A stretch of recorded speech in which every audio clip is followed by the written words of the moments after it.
আমরা দেখেছি এই সরকারের উপদেষ্টা আদিলুর রহমান উনি একটি তালিকা করেছিলেন যারা যারা এখানে গণহত্যার শিকার হয়েছে, কিন্তু উনি সরকারে যাওয়ার পরেও এখনো এই গণহত্যার বিরুদ্ধে উনি কোন স্পষ্ট কোন কার্যক্রম আমরা তার দেখতে পাই নাই।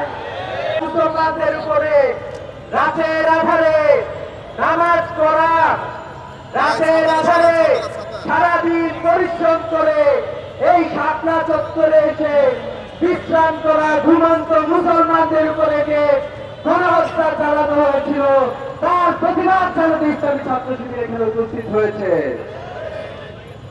আমরা 2013 সালের 5ই মে বাংলাদেশের ইতিহাসে একটি গণহত্যা দেখেছি, যে গণহত্যায় দেখেছি বাংলাদেশের মানুষদেরকে দুইটা শ্রেণীতে বিভক্ত করার চেষ্টা হয়েছে। আমরা দেখেছি শাহবাগে আব্দুল কাদের মোল্লার বিচারের দাবিতে কতিপয় ইসলাম বিদ্বেষী ব্লগার উপস্থিত হয়েছিল, যারা ইসলামকে অবমাননা করেছিল। 90% মুসলমানের দেশ বাংলাদেশের মুসলমান আপামর জনতা এর প্রতিবাদ জানিয়েছিল। আল্লাহ রাসূলকে তারা অবমাননা করেছিল, আল্লাহকে তারা অবমাননা করেছিল। এর প্রতিবাদে সারা দেশ থেকে অসংখ্য মুসলমান এই শাপলা চত্বরে নেমে এসেছিল। আমাদের দাবি ছিল একটাই, যারা আমাদের প্রাণের চেয়ে প্রিয় হযরত মুহাম্মদ সাল্লাল্লাহু আলাইহি ওয়াসাল্লামকে অবমাননা করেছে, আমরা তাদের বিচার চেয়েছিলাম। কিন্তু আমরা দেখতে পেয়েছি তৎকালীন সরকার, ফ্যাসিস্ট সরকার, আমাদের কওমি মাদ্রাসার এতিম ছেলেদের উপরে, সাধারণ ছেলেদের উপরে, বাংলাদেশের আলেম ওলামার উপরে, ইসলামপন্থী মানুষদের উপরে ইতিহাসের পরিচিত গণহত্যা চালিয়েছিল। আজকে এত বছর পরেও আমরা দেখছি এই গণহত্যার কোন বিচার এখনো হয় না।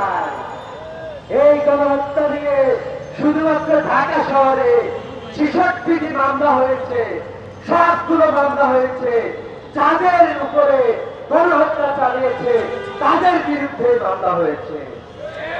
আমরা দেখেছি এই মামলাগুলো ধরে বাংলাদেশের অসংখ্য মুসলমানকে জেলখানায় নেওয়া হয়েছে, অসংখ্য আলোচনাকে দিনের পর দিন কারাগারে নির্যাতন করা হয়েছে।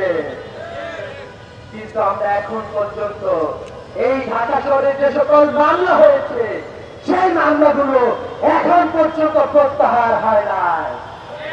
আমরা দেখেছি এই সরকারের উপদেষ্টা আদিলুর রহমান উনি একটি তালিকা করেছিলেন যারা যারা এখানে গণহত্যার শিকার হয়েছে, কিন্তু উনি সরকারে যাওয়ার পরেও এখনো এই গণহত্যার বিরুদ্ধে উনি কোন স্পষ্ট কোন কার্যক্রম আমরা তার দেখতে পাই নাই। আমরা দেখেছি এই আসিফ নজরুল সে ক্ষমতায় গিয়েছে, কিন্তু যারা এই গণহত্যা চালিয়েছে তাদের বিরুদ্ধে এখনো কোন সুনির্দিষ্ট মামলা কোন আদালতে হয় নাই। আমরা এই আসিফ নজরুলদেরকে, যারা এই গণহত্যার সাথে জড়িত, তাদেরকে আমরা দ্রুত বিচারের দাবি জানাচ্ছি। অন্যথায় আমরা বলতে চাই তারা একটি গণহত্যা চালিয়েছিল, তারা গণহত্যা চালিয়েছিল বিডিআর বিদ্রোহের নাম করে বাংলাদেশের অফিসারদের বিরুদ্ধে, আল্লামা সাইদির বিরুদ্ধে। রায়ের প্রতিবাদে মুসলমানরা যখন রাস্তায় নেমেছিল সেখানে তারা গণহত্যা চালিয়েছিল। একের পর এক গণহত্যার পরে জুলাই গণহত্যায় হাজারের অধিক 2000 মানুষকে তারা খুন করেছে। আমরা বলতে চাই ইসলামী ছাত্র শিবির বাংলাদেশের প্রতিটা মানুষের মানবাধিকার নিশ্চিত করার দাবি জানাচ্ছে।